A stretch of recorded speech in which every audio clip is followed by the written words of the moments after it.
This last week has seen a world in crisis. Food and fuel shortages in Sri Lanka have led to mass protests, which have overthrown that country's government.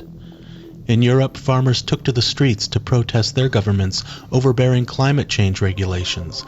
They ended up making their own climate change when they sprayed manure on government buildings. Their actions created food shortages. They caused fires, which caused a man to drop his hat back in Sri Lanka. With humans distracted by all these crises, zoo animals were forced to feed themselves, taking matters into their own hands and forming new alliances. Such was the week's mood of upheaval and unrest that typically peaceful Japan saw its first political assassination in many years. What can one do to survive and thrive in the current zeitgeist?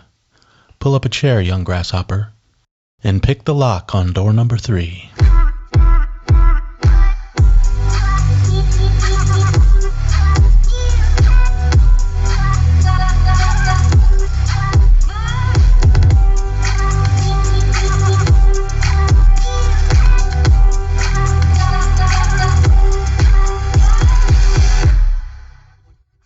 So this week, a massive storming of the presidential palace in Colombo, Sri Lanka. Wow. And when they got inside, they actually started working out on the Nordic track and the Life Fitness. Dude, I would do the same thing. They're like, well, free gym membership. Oh, isn't that cool? They're like, man, I'm starving, but at least I can have some killer abs. I'm going to eat sushi. Okay. So, you always look for a silver lining in times like these, right?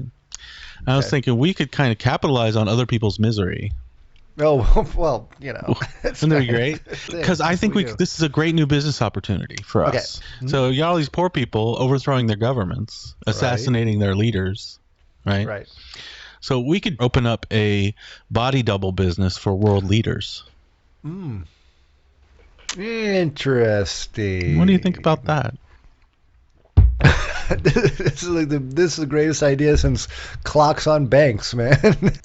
Famously, Joseph Stalin had tons of body doubles. So at any time, like any assassin, any would-be upstart usurper wouldn't know if the guy that he was looking at was actually the real deal.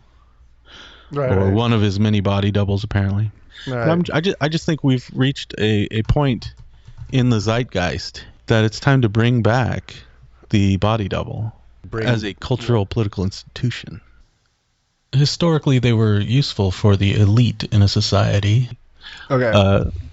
People who had an enemies list, let's say. Well, these are all pictures of Joseph Stalin, though. These are pictures of Joseph Stalin with his body doubles. Are you sure? Yeah. Did you get this off the internet? Because they all look the same to me. Right. I mean, they might have mixed some of these up. Because you never know. That's why you have a body double. The whole point is to confuse you, right? Okay.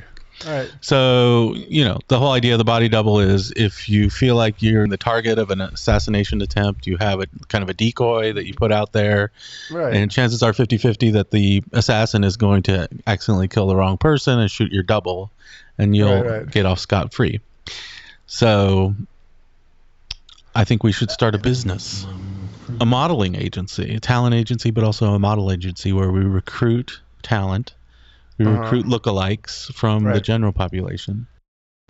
That's like a boat full of Saddam Husseins right there. Yeah, these are just a literal boatload of Saddams. Wow. Okay. I've got an idea, though. Okay. We get a girl on a couch. We surround him by Saddam Hussein body doubles. Oh, right. You see what happened. You know what I'm saying? That sounds hot. There's got to be a market for that. It's someone's fantasy, I'm sure. So damn insane. Okay, quick question. Completely off the subject. Okay, if you were going to get a body double, right? Okay. Would you get a guy that had a better body than you, or you know what I'm saying? Like, I'm going to get a shirtless body double. Right. And just get this jack dude that looks like me. You know what I'm saying? You walk around and it's like, damn. Well, I definitely get on him. I definitely get a guy that could do stunts. Right, because you look at this guy on the right. Yeah. It's like he looks like a 12-year-old boy that Yeah, he needs eats donuts. he needs to go to the gym a little bit. No, man, it's like, I mean, come on, man. But I would like to get a body double that could parkour. Yeah, you can hold a press conference, right? And Like see you parkour. later, and then parkour up the wall. I could parkour off the podium.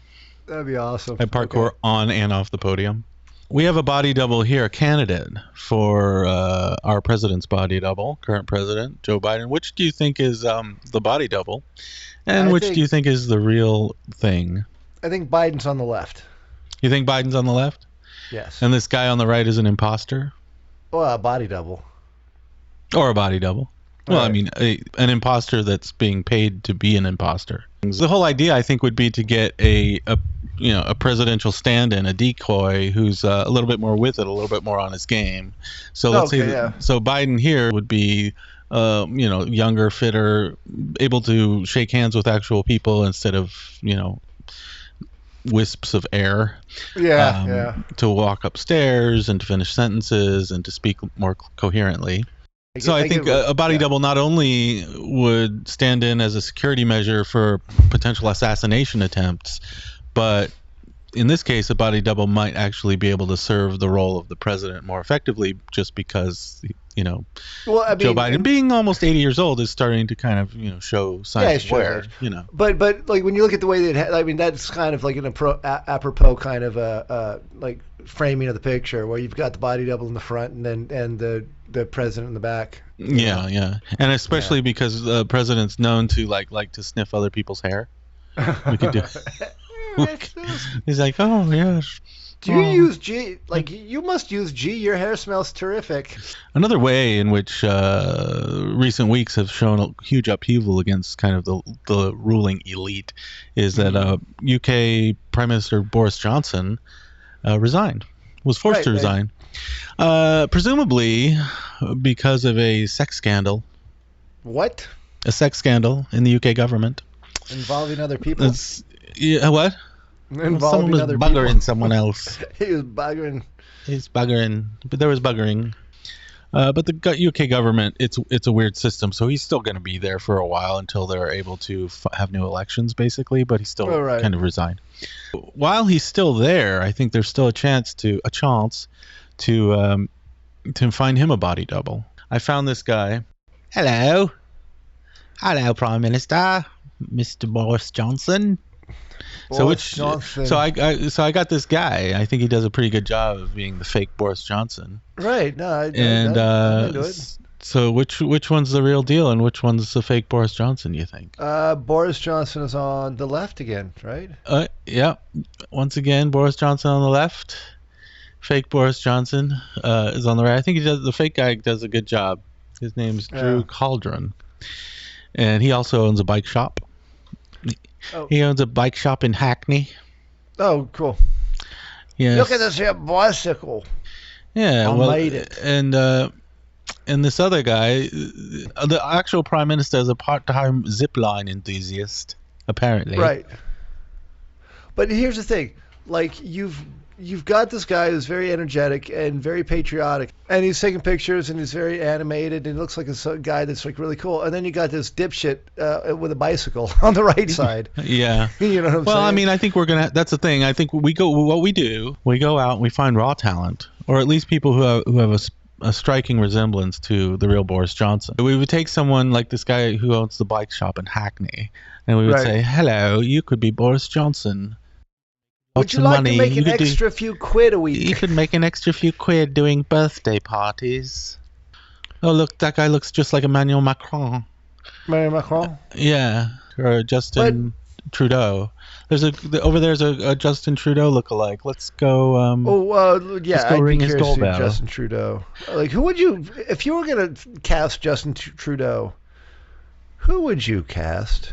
I think we found this guy on Afghanistani television, and he was singing.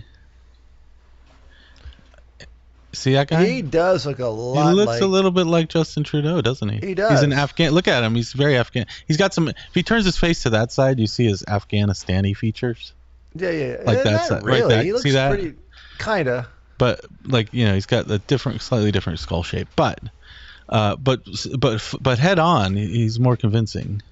Oh yeah. Yeah, right there. That's pretty convincing. Yeah, that's Justin Trudeau. So I was thinking about going to this guy. I mean, he's in Afghanistan. He could probably use the money being in Afghanistan. I'm sure he could use the money, but we have to sell Trudeau on the fact that he needs a body double.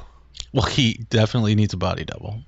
But I mean, it's worth it probably to him to have that extra guy. I mean, the thing is, the other thing that would be convincing, I think, Justin Trudeau's like well known for dressing in exotic costumes. Look at that guy, dude. So that's why I'm saying this like this Afghanistani guy. It's not too out of the realm of possibility that he could be Justin Trudeau, because he's like dressed just like him. See, like he just dressed all native. It was okay. How long was this? Like, was he in a school musical, or is this like something that he did like while he was the leader? He does this when he goes to visit like foreign countries. He goes full like cosplay. Have you seen this? God. And he'll do the dance. Oh, he'll do the dances. He'll do the local dances. He'll get in the local costumes. Oh my God! Are you kidding me? This is just anyway. So this is why I think like an Afghani Trudeau would not be that big of a stretch. Here's the thing, for the Canadian imagination. I think any kind of musician that we get, we would probably have to like give him shitty dance lessons. Where it's like, look, you're a musician, you know how you actually have a sense of rhythm. Like you've got to. You need to learn how to dance really terribly. You got to like. You got to unlearn dancing and you got to learn how Justin Trudeau actually moves. Because it's super awkward. Like this is. No, what's this clip from Martin Short doing what? He's just being Ed Grimley on Saturday Night Live. That's hilarious. So stupid. God, like, man. You know Go what? ahead. My grandmother. Yes, God rest her soul. God rest her soul, was born in Canada. Yes. And renounced her Canadian citizenship when she was 18. Okay. And it's probably because of shit like this. You know what I'm saying? Right. Well, full disclosure, I was born in Canada.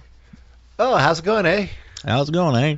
You know what it is? It's condescending as crap. You know what I'm talking about? That's the it seems like it. really condescending. And I'm. It's easy to be you. Like being you is a puppet show. You know what I mean? It's cosplay, and I think he thinks it shows respect for different cultures, different countries. But it's just cringe. So I say if this guy's not yet working as a body double for Justin Trudeau, he should be. So we can go up to him and make an offer and say, look, we'll pay you this amount, and the Canadian government would pay us for basically it's a kind of a security service.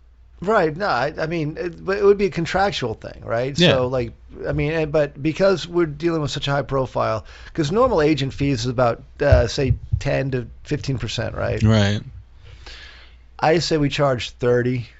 Yeah, let's charge 40. You know what I'm talking about? I mean, I think desperate times call for desperate measures, and these people, I think as the supply chain crisis and the food shortages worsen, world leaders are going to be hard pressed to like find body doubles to kind of take the blame and take the bullets, take the tomatoes.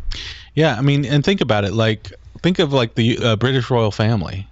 I mean, I'm not a big royal follower, but basically what you have here is you have this. I think is I haven't had to be a royal follower since 1776. Oh yes, you bastard. Right. Anyway, so who is this queen again? I forgot.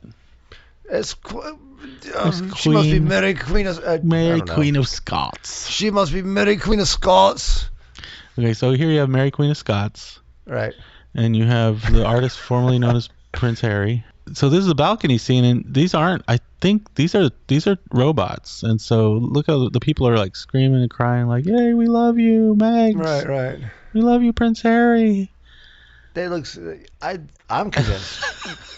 But check it out. I mean, but we can. And like you said, how lifelike. I mean, Right. they almost look as lifelike as the actual people standing behind them. But here's the thing, man. Like depending on how much money they want to give us, we could like use cardboard cutouts. You know what I'm talking about? Right. With like crayon drawing faces on it cardboard. depends on what they want to do. Well, I mean, if they're that cheap, then sure, yeah, we could do that. Like, dude, you still have your dot matrix printer, right?